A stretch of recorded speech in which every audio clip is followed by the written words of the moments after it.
अब उसके बिना मैं कैसे जीऊंगी? कौन है तू? ये लड़का एक साइको सीरियल किलर है और मजे के लिए लोगों को मारता है। पुलिस को इसके बारे में पता चल जाता है, जिसकी वजह से डिटेक्टिव इसको पकड़ने की कोशिश कर रहा होता है, मगर रास्ते में इन लोगों का एक्सीडेंट हो जाता है और एक्सीडेंट के बाद डिटेक्टिव की आंख हॉस्पिटल में खुलती है, जो कि देखता है कि अब वो इस किलर की बॉडी में है। ऐसा कैसे हुआ, जानने के लिए वीडियो आखिर तक देखिए। तो वेलकम मेरे प्यारे viewers, welcome to the new video. आज हम आपके लिए एक बहुत ही अच्छी नई मूवी एक्सप्लेन करने वाले हैं, साइको किलर वाली, जिसका नाम है डेविल्स। तो चलिए शुरू करते हैं, लेकिन शुरू करने से पहले आप लोगों को अगर और वीडियोस देखनी है तो सब्सक्राइब मारो। शुरू करते हैं। मूवी के शुरू में हम कुछ लोगों को देखते हैं जो कुछ इंसानों को काट कर उनके टुकड़े कर रहे होते हैं, जो कि साइको किलर्स हैं। फिर हमें एक लियोन नाम का आदमी दिखाया जाता है जो कि पुलिस के लिए काम करता था। उसे डिटेक्टिव का फोन आता है जो उसे उस बिल्डिंग के अंदर जाने से मना करता है और बाहर डिटेक्टिव का इंतजार करने को कहता है, मगर वो उसकी बात नहीं सुनता और बिल्डिंग के अंदर खुद ही चला जाता है, जहां पर वो उन कातिलों को देखता है। मगर तभी पीछे से कोई कातिल उसे देख लेता है।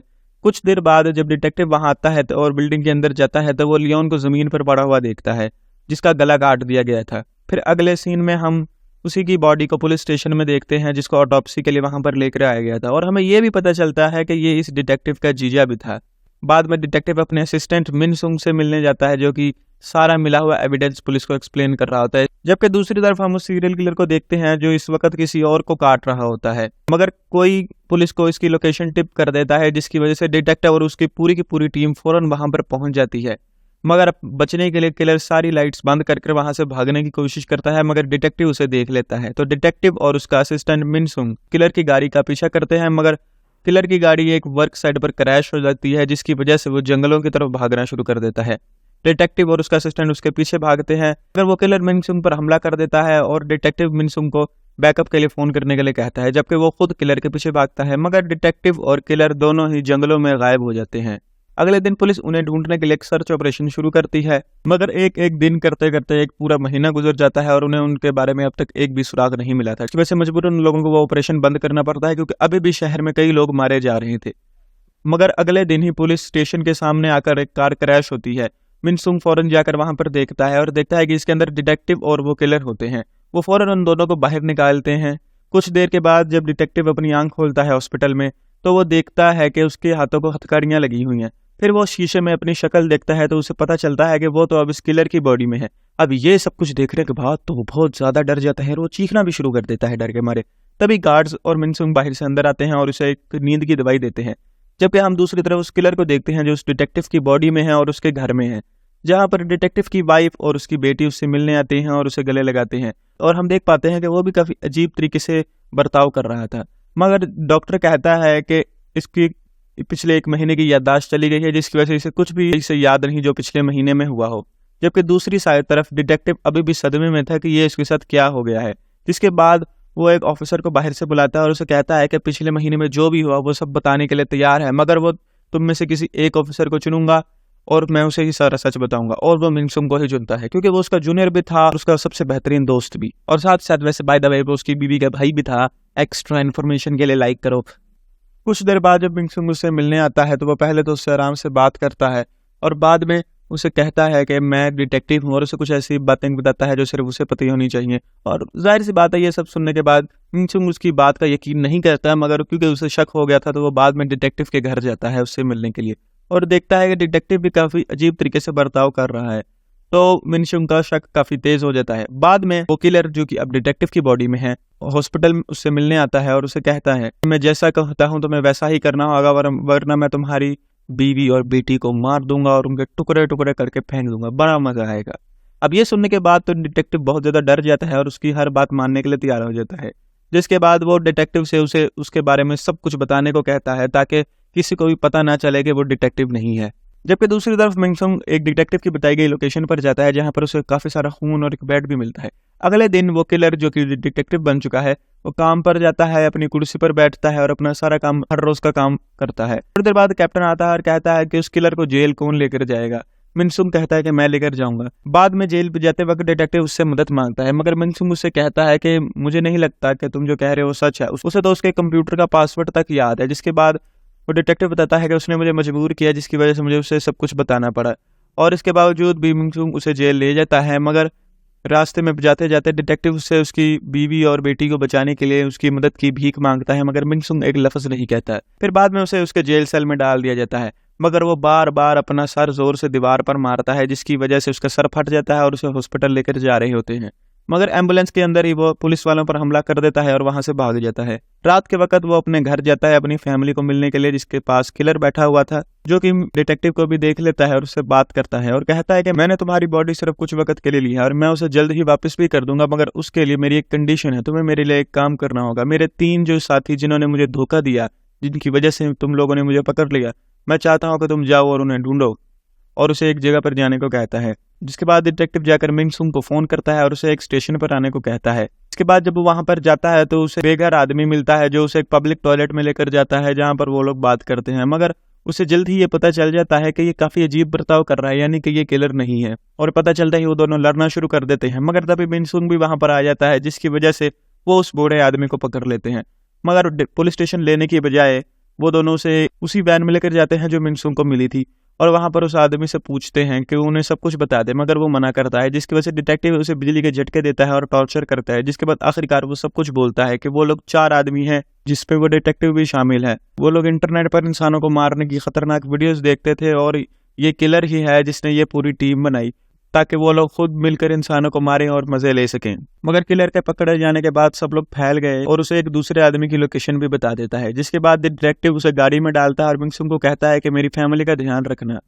बाद में वापस वो उस वैन में जाता है तो तभी उसे के दिमाग में एक जोर का झटका लगता है, जैसे उसे कुछ याद आ रहा हो। फिर बाद में हम मिनसुंग को पुलिस स्टेशन में देखते हैं उस आदमी के साथ।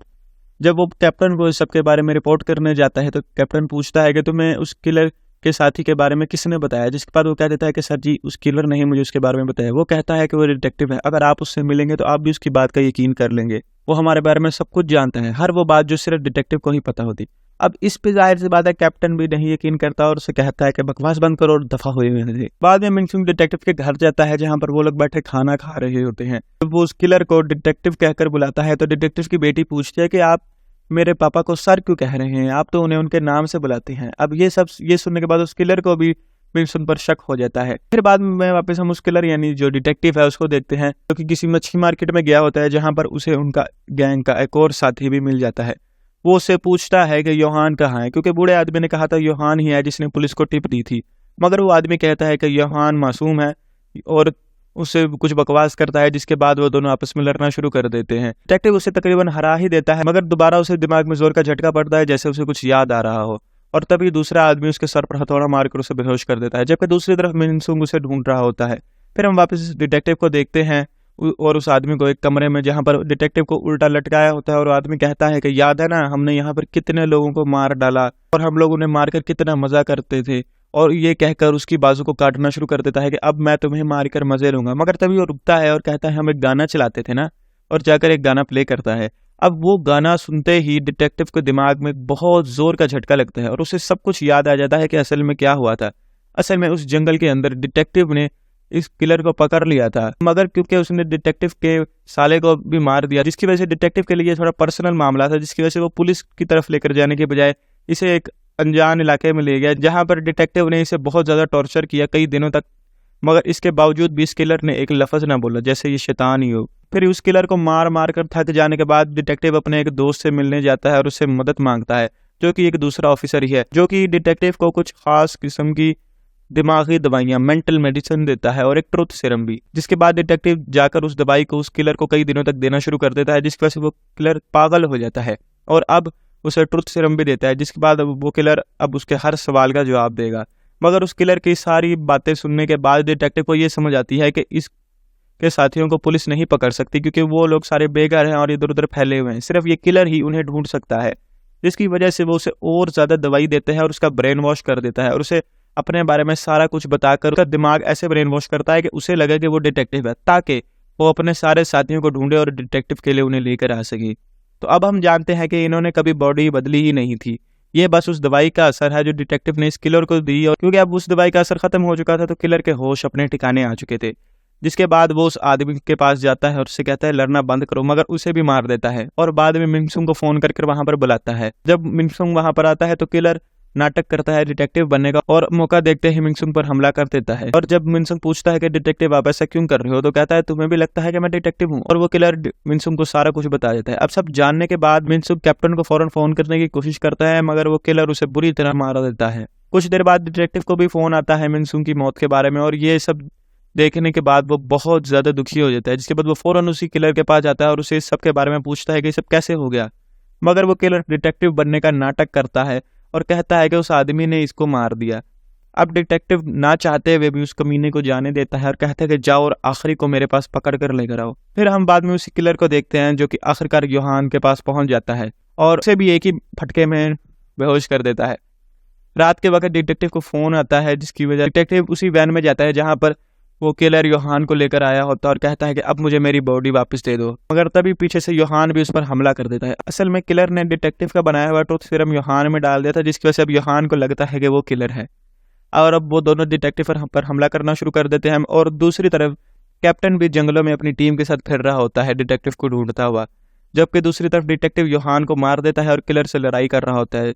तभी कैप्टन और उसकी टीम वहां पर पहुंच जाती है और किलर बाहर आ जाता है और कहता है कि मैं डिटेक्टिव हूँ और किलर ने मेरी बॉडी पर कब्जा कर लिया है, और ऐसी बातें करना शुरू कर देता है जो सिर्फ डिटेक्टिव को ही पता होती। तभी पीछे से डिटेक्टिव भी वैन से बाहर आता है और किलर पर हमला करता है। कैप्टन उन दोनों को रुकने को कहता है, मगर कोई नहीं सुनता, जिसकी वजह से मजबूरन कैप्टन डिटेक्टिव पर गोली चला देता है। इसके बावजूद डिटेक्टिव उस किलर के दिल में छुरा घुसाकर उसे खत्म कर देता है और डिटेक्टिव और किलर दोनों ही वहां पर मारे जाते हैं। कोरियन फिल्मों की यही बात है, अचानक से मूवी कहां से कहां चली जाए कुछ पता नहीं चलता। ऐसी ही और भी जबरदस्त मूवी एक्सप्लेन्स आपको जल्द ही मिलेंगी। जल्दी से लाइक करो, शेयर करो, सब्सक्राइब कर दो। ये वाली वीडियो नहीं देखी आपने, जल्दी से देखो। बाय।